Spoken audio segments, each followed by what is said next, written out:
हौसला व मंजर भी आएगा, प्यासी के पास चलकर समंदर भी आएगा।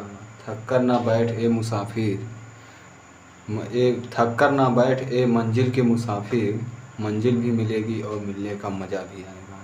मैं सुनील कुमार आपके अपने मही एकेडमी यूट्यूब चैनल मही एकेडमी में फिर से स्वागत करता हूँ। यह अध्याय 2 चल रहा है, भाग 4 है, प्रारंभिक स्तंभ और पंक्ति रूपांतरण है, रो और कॉलम का।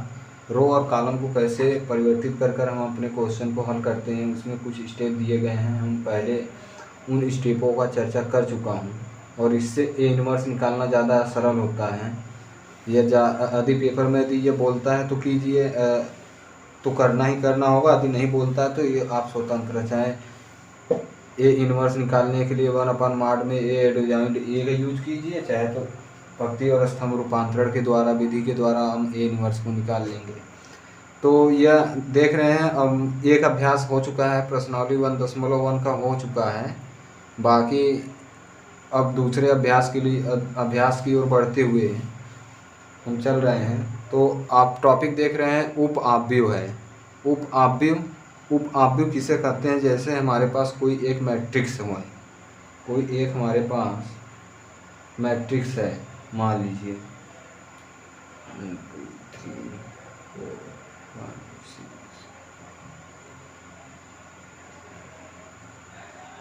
6, इस तरह से मैट्रिक्स है। जब उप आव्यूह बोल रहा है तो उप आव्यूह यानी कि यह, तो देखिए उप आव्यूह का ए जो है ये खुद एक उप आव्यूह है इसी का, और बाकी इसमें से हम छोटे छोटे मतलब निकाल लें ऐसे, चाहे 1 ही, चाहे 2 ही, चाहे इसको यहाँ से, यानी मेरे कहने का मतलब है कि हम ऐसे निकाल लें इसी में से 1 2 5 6 9 10। यह जो होगा यह ए का उप आव्यूह कहलाएगा। अब इतने में हम बहुत ढेर सारा बना सकते हैं, इसी में बहुत वर्ग बन जाएंगे, जैसे 2 3 6 7, जैसे यही हमने ले लिया। तो यह क्या है? इसका एक उप आव्यूह है।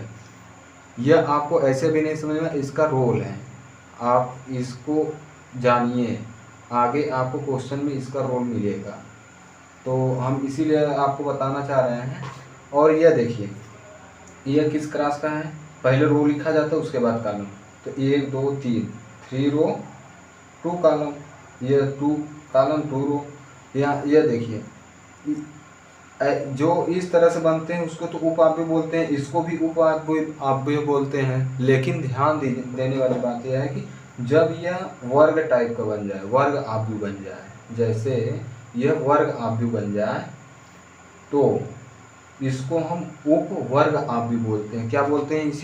इसी चीज को हम लोग क्या देते हैं? उप वर्ग आव्यूह, मैट्रिक्स उप वर्ग आव्यूह बोल देते हैं। जब वर्ग आव्यूह में हो, जैसे कोई मैट्रिक्स दिया, उसका उप आव्यूह हमने निकाला, अभी वह वर्ग 2x2 3x3 का निकल गया, 4x4 का निकल गया, वर्ग आव्यूह हो, तो उसी को हम लोग क्या बोल देते हैं? उप वर्ग आव्यूह बोल देते हैं। उप तो है ही पहले से, वह निकल गया आपका मैट्रिक्स वर्ग है, तो उसी को हम बोल देते हैं उप वर्ग आव्यूह। तो आपको यह अच्छे से बेहतर समझ में आया होगा।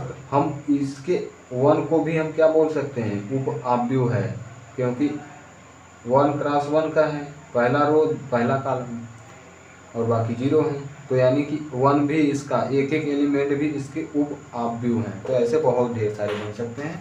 तो हम आगे चलते हैं। थोड़ा सा वीडियो को पॉज कर। तो आप हेडिंग देख ही रहे होंगे। दूसरा टॉपिक हम लोगों का है आव्यूह का लघु सारणी।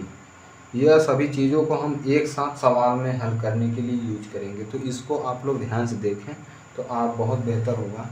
तो हम लोग पढ़ने जा रहे हैं आव्यूह का लघु सारणी, मतलब कोई एक मैट्रिक्स दे दिया हो, वो अभी मैट्रिक्स किस तरीका का होना चाहिए? जैसे J और X, J और मान लीजिए M क्रॉस N का है, M क्रॉस N का है, ये IJ होता है, IJ जो कि IJ रो और कॉलम को बताता है। मतलब हमने कोई एक एग्जांपल ले लिया कि M और N क्रॉस का हो, और तो अभी हमने जस्ट जैसे अभी पिछड़ा हमने पढ़ा था, देखिए इसमें कैसे उसका यूज होने वाला है भी हम आपको बताते हैं। जैसे हमने एक एग्जांपल ले लिया 1 2 3 4 5 6 7 8 2 3 5। यह कोई मैट्रिक्स है।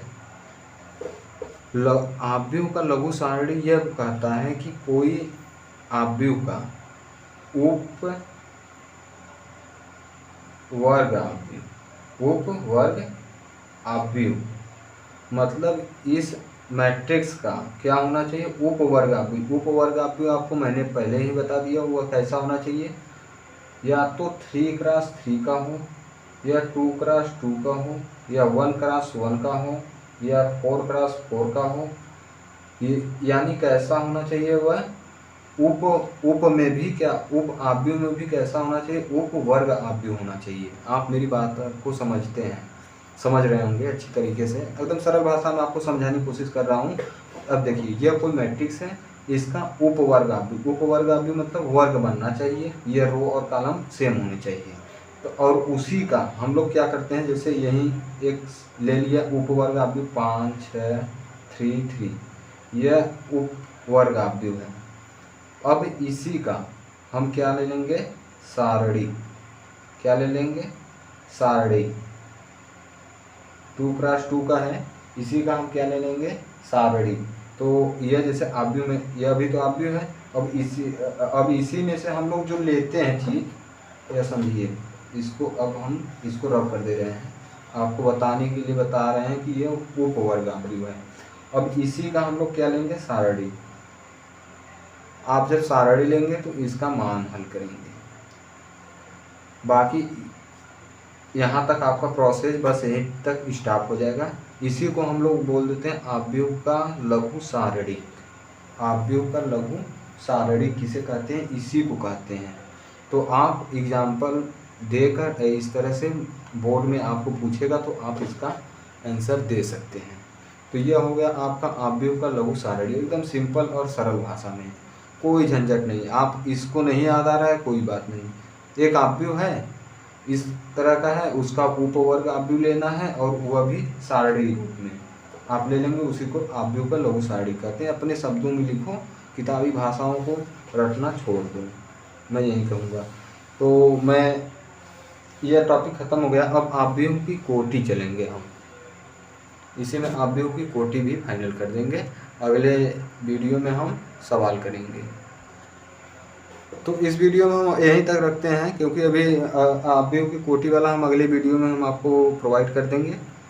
इसमें आप 2 टॉपिक को देखिए आराम से, 7 मिनट के वीडियो है, आराम से देख सकते हैं, कोई दिक्कत नहीं होगा। और कैसा लगा आप उसमें कमेंट कर ज़रूर बताएं।